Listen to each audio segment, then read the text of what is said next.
Hi, today we have a fun topic. We are going to talk about where do my clothes come from? Lots of times when we're talking about agriculture or about what farmers provide to us, we are talking about food, which is my favorite thing that farmers provide to us. But they also provide lots of other things to us, and one of those things is our clothing. So, what kind of clothing can farmers provide to us? Let's brainstorm and try to think of things that farmers grow or take care of that can provide us with clothing. Did you think of wool? Wool is the hair of from sheep that and so farmers will take care of the sheep and then the sheep will provide the wool that is spun into yarn to make wool sweaters or wool hats, wool clothing. And there's one other item that farmers provide to us that isn't just for our clothing, but like bed sheets and socks and towels, and that is cotton. Cotton is a plant. We don't really grow too much of it here in Iowa, but we do grow it in our southern states here in the United States. And it is a plant, and we use cotton for a lot of different kinds of fabrics that we use every day. So I think we'll start off with a story called Where Did My Clothes Come From? Where Did My Clothes Come From? Illustrated by Lucia Gagliotti and by Chris Butterworth.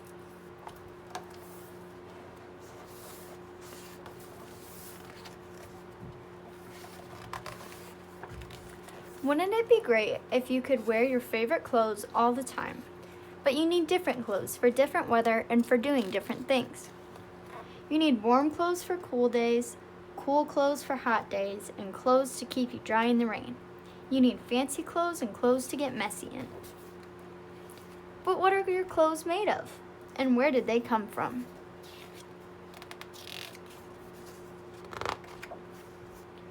What are your jeans made of? Your jeans are made of cotton, and cotton grows on bushes. Cotton seed needs lots of sun and water to grow into a bush. It takes about 10 weeks for a flower to bloom. After the flower dies, a seed pod called a cotton ball swells and ripens. In a few more weeks, the boll splits open and soft, snowy white cotton fibers puff out. The bolls are picked by hand or by machine. Then a machine called a gin gets rid of the seeds tangled in the cotton fibers. The cleaned cotton is put into bales and taken to a spinning mill. Next, the cotton fibers are combed straight on rollers with steel pins. This is called carding. Then the straight fibers are pulled into a thick, soft rope. Next, a spinning machine stretches the fibers and twists them into a single thread called yarn. In another mill, the yarn is dyed in a bath of purpley blue dye. Now it's ready to be woven into cloth. The cotton yarn is woven into cloth on a loom. Then the cloth is cut into shapes, which are sewn together into your jeans. Your jeans are cool to wear and strong enough to stand up to rough stuff. Clothes are made from other plants too. Linen is made from the stalks of flax plants.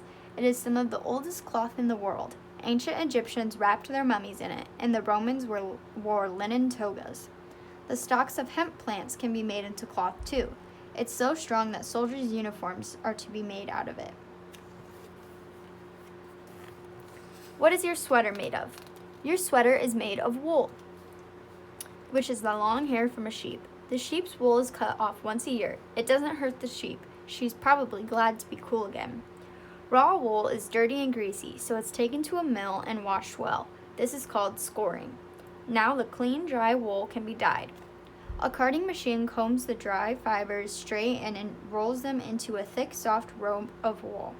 Next, a spinning machine gently pulls out the stretchy wool fibers and twists them into yarn. The yarn is thin, so several strands are twisted together to make wool that is thick enough to knit into clothes. Knitting can be done on a machine or by hand. Maybe someone in your family knit your sweater. The wool kept the sheep warm, and now it's a sweater that keeps you cozy. Around the world, people make wool from different long-haired animals. They use yaks in Tibet, bison in North America, camels in China, llamas and alpacas in South America, musk oxen in Alaska. Cashmere goats grow extra soft hair that makes silky fine sweaters. The hair from Angora goats is made into soft mohair wool for clothes and favorite teddy bears. Angora rabbit wool is really fluffy. What is your party dress made of? Some fancy dresses are made of silk. Silk is the lightest cloth of all, and it's a fiber made by insects. Silkworms are not really worms, they're the caterpillars of a small white moth. Farmers breed thousands of them, feeding them the leaves of mulberry trees. Each silkworm makes a single silk thread that winds into a cocoon around its body. This single thread can be a mile long. The cocoons are dried, then softened in hot water. The superfine silk threads are gently unrolled and wound around a reel. These silk threads are pulled and twisted together to make a thicker, stronger yarn.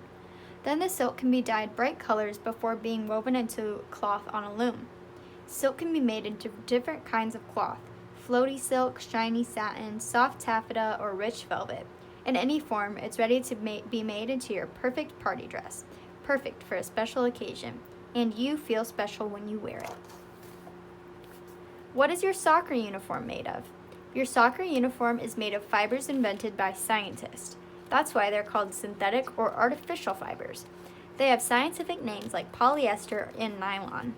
Synthetic fibers start as a mixture of chemicals that make a kind of sticky syrup. Inside a machine, this syrup is squeezed through tiny holes into thin strands that harden into fibers. The fibers are pulled over rollers and twisted to make a thicker, stronger yarn. Then the yarn is wound onto reels. Now the yarn is ready to be dyed and woven into cloth. Cloth made of synthetics is great for sports clothes. They wash easily, dry fast, and don't need ironing, so whoever washes your clothes loves synthetics too. What is your fleece jacket made of? Don't throw away your plastic bottles. If you recycle them, they can be turned into fleece. It takes about 12 bottles to make your fleece jacket. At the recycling plant, the plastic is sorted into different colors, chopped into tiny pieces, washed, and dried. The pieces are melted into a sticky syrup called polyester. This syrup is squeezed through tiny holes and comes out as threads that cool and harden. The threads are then stretched out and put through a hot crimping machine, which makes the fibers crinkle. When they cool, they feel soft and fluffy, like wool. The fibers are carded, spun, and dyed, then knitted into cloth. The cloth is then brushed hard on one side to make it fluff up. Your fleece jacket keeps out chilly winds. Zip it up and stay snug. What are your boots made of? Rain boots are made from rubber, a juice that comes from a tree. Rubber trees grow in a hot, rainy forest. Inside their bark flows a sticky white juice called latex.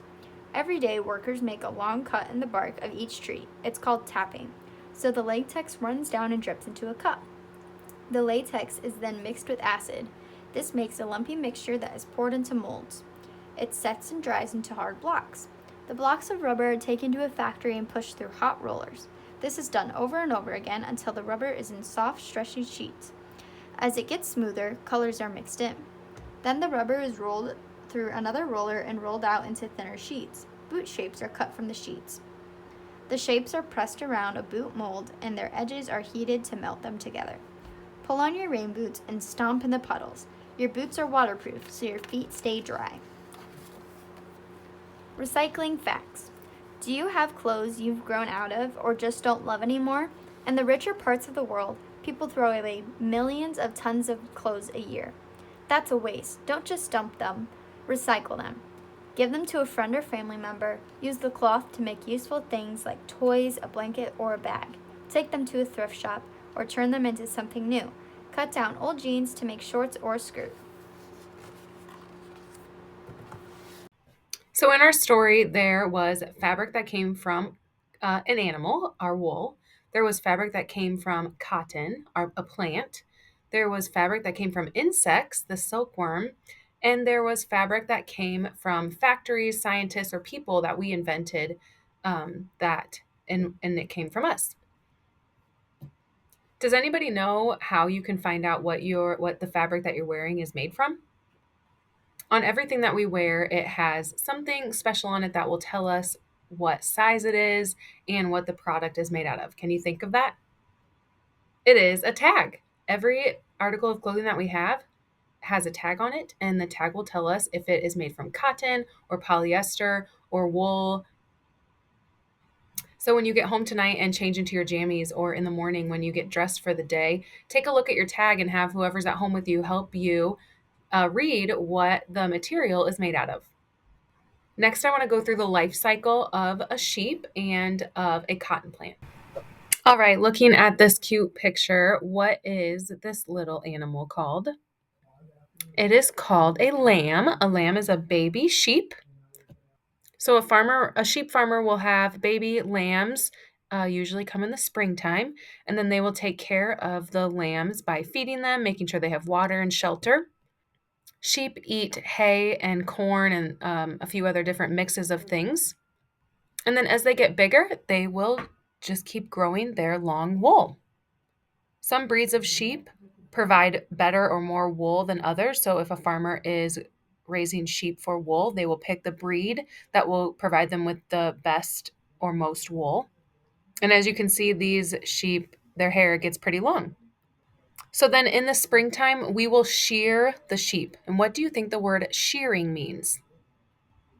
Shearing is when we give them a haircut.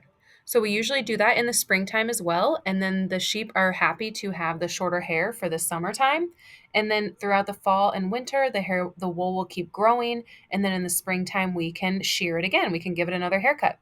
Even though I know these sheep kind of look funny, it does not hurt the sheep at all. It's just like when we get a haircut, it doesn't hurt when our hair gets cut. And it works out well for them to get the haircut in the springtime so they aren't overheated in the summer. All right, now moving on to cotton. These are little cotton seeds. Cotton seeds are actually wrapped in the cotton when it's harvested. So there's actually a machine that has to clean the cotton off of the seeds or clean the seeds out of the cotton. The cotton is planted just like we plant corn and soybeans. There's a tractor and a planter. It digs up the dirt, drops the seeds in, and covers them back up, and then the cotton plant will grow. I really like this graphic that shows the life cycle of the cotton plant growing since we don't have them here in Iowa much. So the plant will start to grow, and just like you can see here, there are flowers. And then after the flowers are pollinated and they die, then a green cotton boll will grow on the plant. Inside of the cotton boll, the cotton is growing and forming, and when it is time to be harvested, it will burst out of the cotton boll and be the white fluffy cotton that we use in cotton balls, or Q-tips have cotton, and then also it can be sent to the factory to be made into fabric for our clothing. The last part of our activity, we are going to do a little coloring activity. This time of year, we wear a lot of layers. Today, especially while I'm recording this, it is really, really cold today. So we wear lots of cotton and wool, especially this time of year in the wintertime. And one of the most important things that we wear in the wintertime is a hat. So we are going to color our own little stocking caps. So each of you should get one. And then we're going to put a cotton ball on the top to be our little puff balls. I challenge you to be creative and use a lot of fun colors. One of the best parts about clothing is that we get to pick what we like and what our favorite colors are, what our favorite team is. And so I encourage you to do the same for your stocking caps. And then whenever you are all finished coloring, then you can put a little glue on the top. Even a glue stick works fine. Put a little glue at the top and glue the cotton ball on top to be your little puff ball. You can ignore the holes on mine. And then that is it that we have that I have for you today. So thank you so much for joining our Where Did My Clothes Come From? A cotton and wool lesson about farmers providing us clothing. Thank you.